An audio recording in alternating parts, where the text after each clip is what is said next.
Hi friends, మీరు ఎప్పుడైనా ఏదైనా ఒక చోటుకు వెళ్ళి అక్కడే కొన్నాళ్ల పాటు చిక్కుకుపోయి ఉన్నారా? తిండి తిప్పులు మానేసి జీవించారా? జీవించి ఉంటే గనక మీ కామెంట్ ఈ వీడియో కింద తప్పకుండా తెలియజేయండి. ఇప్పుడు నేను చెప్పబోయే విషయాన్ని వింటే మీరంతా షాక్ అయిపోతారు. అదేంటంటే నిర్మానుష్యమైన ఒక ఐలాండ్ పైన కొన్నాళ్ల పాటు కొంతమంది చిక్కుకుపోయారు.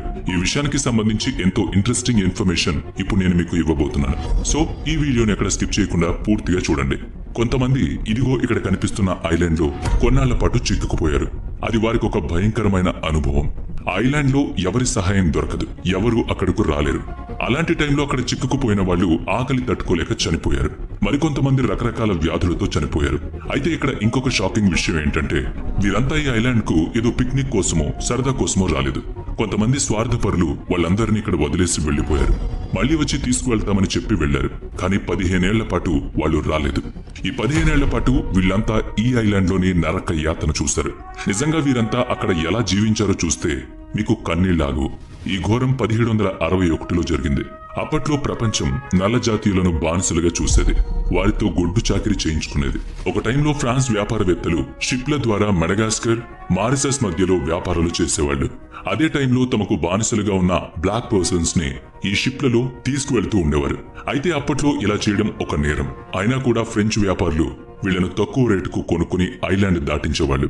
ఇలా చేయడం వల్ల ఫ్రెంచ్ వ్యాపారులకు ఎక్కువ లాభం వచ్చేది. దీంతో రెగ్యులర్ గా ఇదే పని మొదలు పెట్టారు.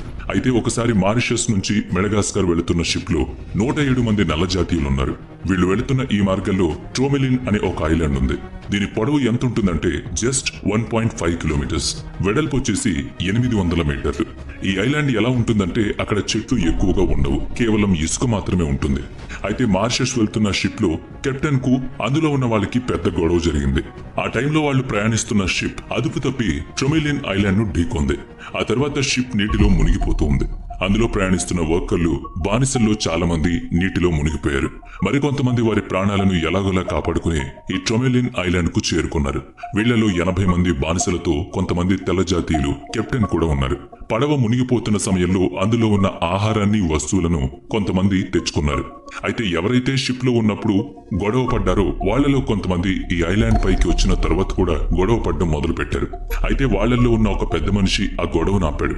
అక్కడ మనం ఏం చెయ్యాలి, ఎలా ఉండాలో అది ఆలోచించండి అని చెప్పాడు. ఆ తర్వాత వాళ్ళ దగ్గర ఉన్న వస్తువులతో అక్కడ 2 క్యాంపులు వేసుకున్నారు. ఒక క్యాంప్ నల్ల జాతీయుల కోసం, మరొక క్యాంప్ తెల్ల జాతీయుల కోసం. ఆ తర్వాత 2 రోజులకు తెచ్చుకున్న తాగునీరు అన్ని అయిపోయాయి. ఐలాండ్ లో ఒక బావిని తవ్వడం మొదలు పెట్టారు వాళ్ళు. ఇక ఆహారం విషయానికి వస్తే ఐలాండ్ లో చెట్లు, మొక్కలు అక్కడ లేకపోవడంతో ఎలాంటి ఆహారం దొరికే అవకాశం లేదు. అయితే వారి దగ్గర ఉన్న ఆహారం వారికి 3 నెలల వరకు వచ్చింది. ఆ తర్వాత అక్కడ తినడానికి ఏం దొరకలేదు. దీంతో వారి ఆరోగ్యం క్షీణించడం మొదలు పెట్టింది. వాళ్లకు ఒక ఐడియా వచ్చింది అప్పుడే. అక్కడక్కడ దొరికిన కర్రల సహాయంతో పడవను తయారు చేసుకున్నారు. అనుకున్నది మొదలు అందరూ కలిసి ఎలాగైనా కొన్ని రోజులు శ్రమపడి ఒక పడవను తయారు చేశారు. ఇక ఆ పడవ ఎక్కడానికి అందరూ సిద్ధపడ్డారు. కానీ అందులోకి మొదట ఫ్రాన్స్ కి చెందిన వాళ్ళు మాత్రమే ఎక్కారు. వారితో ఆ పడవ నిండిపోయింది. నల్ల జాతీయులు ఎక్కేందుకు చోటు లేదు. దీంతో తెల్లవాళ్లు మాత్రమే పడవలో ఎక్కి వెళ్లిపోయారు. వెళ్లేటప్పుడు తొందరలోనే మీకు ఒక పెద్ద పడవను పంపుతామని మాటిచ్చారు. ఆ తర్వాత కొత్త పడవ 4 రోజుల పాటు ప్రయాణించి మారిషస్ చేరుకుంది. అక్కడకు వెళ్లిన తర్వాత ఆ తెల్ల జాతీయులు అక్కడ గవర్నర్ ని కలిశారు. ఐలాండ్ లో చిక్కుకుపోయిన నల్ల జాతీయుల గురించి చెప్పారు. కానీ ఆ గవర్నర్ అస్సలు పట్టించుకోలేదు. ఎందుకంటే బానిసలను ఇలా షిప్లలో తీసుకువెళ్లడం నేరం కాబట్టి. అలాగే ఆ టైంలో ఫ్రాన్స్ కు, బ్రిటన్ కు మధ్య యుద్ధం నడుస్తుంది కాబట్టి ఫ్రాన్స్ ఆర్థిక పరిస్థితి అంతంత మాత్రంగానే ఉంది. అందుకే ట్రోమెలిన్ ఐలాండ్ కు ఒక షిప్ ని పంపితే చాలా డబ్బులు ఖర్చు అయిపోతాయనే ఉద్దేశంతో ఆ గవర్నర్ అక్కడకు షిప్ ను పంపలేదు. ఆ తర్వాత కొన్నాళ్లకు ఫ్రాన్స్, బ్రిటన్ మధ్య యుద్ధం జరిగింది. అప్పుడు ట్రోమెలిన్ ఐలాండ్ కు వెళ్లి అక్కడున్న ఆ నల్ల జాతీయులను తీసుకువద్దామనుకున్నారు. 1772లో ఫ్రెంచ్ అధికారులు అంతా రెడీ చేసుకున్నారు. కానీ వెళ్లలేకపోయారు. ఆ తర్వాత 1775లో ఒక చిన్న పడవను ముందుకు పంపారు. ఎందుకంటే అప్పటికి ఆ నల్ల జాతీయులు అక్కడ ఉన్నారా లేదా తెలుసుకునేందుకు మాత్రమే దాన్ని అక్కడకు పంపారు. ఆ పడవలో ఒక వ్యక్తి మాత్రమే ఉన్నాడు. అతను ఆ ఐలాండ్ దగ్గరకు వెళ్లి అన్ని విషయాలు తెలుసుకుని మారిషస్ కి తిరిగి వెళ్లాడు. ఇంకా అక్కడ వాళ్ళు ఉన్నారా లేదా అని మీరు కంగారు పడుతున్నారు కదా, ఉన్నారు. మారిషస్ తిరిగి వెళ్లిన వ్యక్తి అక్కడ నల్ల జాతీయులు ఉన్నారని చెప్పాడు. అప్పటికే 15 సంవత్సరాలైంది. అక్కడ వాళ్ళు ఉన్నారని తెలియగానే ఫ్రెంచ్ ప్రభుత్వం 2 పెద్ద పడవలను అక్కడకు పంపించింది. కానీ ఆ సమయంలో వచ్చిన సముద్రపు తుఫాను కారణంగా ఈ 2 పడవలు కూడా ట్రోమెలిన్ ఐలాండ్ కు చేరుకోలేకపోయాయి. మళ్ళీ ఆ పడవలు తిరిగి వెనుదిరగాల్సి వచ్చింది. ఆ తర్వాత సంవత్సరం ట్రొమిలియన్ అనే ఒక వ్యక్తి ఒక పడవలో ఐలాండ్ కు వెళ్లాడు. తీరా అక్కడకు వెళ్లి చూసేటప్పటికీ అక్కడున్న 80 మందిలో కేవలం 8 మంది మాత్రమే బ్రతుకున్నారు. వీళ్లలో 7 మహిళలు ఉంటే ఒక 8 సంవత్సరాల పిల్లాడున్నాడు. విచిత్రం ఏంటంటే అసలు ఈ 8 మంది కూడా ఈ 15 సంవత్సరాలు ఎలా అక్కడ బ్రతికి ఉండగలిగారు అని. అయితే వీరు అక్కడకు వెళ్లినప్పటి నుంచి వచ్చేంత వరకు మంట వేస్తూనే ఉన్నారట. ఆ ఐలాండ్ కు వెళ్లిన మొదటి రోజు కెప్టెన్ చలిని తట్టుకోలేక మంట వెలిగించాడట. దాన్ని ఆర్పకుండా వీళ్లంతా కంటిన్యూ చేస్తూ వచ్చారు. ఆ ఐలాండ్ పై దొరికిన పుల్లలు, మునిగిపోయిన పడవలోంచి తీసిన పుల్లలను ఎండబెట్టి వాటిని పోగేసుకుని మంట వేశారట. ఆ మంటపైనే వంట చేసుకునేవారు. అంటే అక్కడ దొరికే పీతలు, చేపలు వాటిని కాల్చుకుని తినేవారు. అలా వారి పొట్టను నింపుకున్నారట. ఇక తాగడానికైతే వారు తవ్విన బావిలోంచి నీళ్లను తీసుకుని తాగేవారు.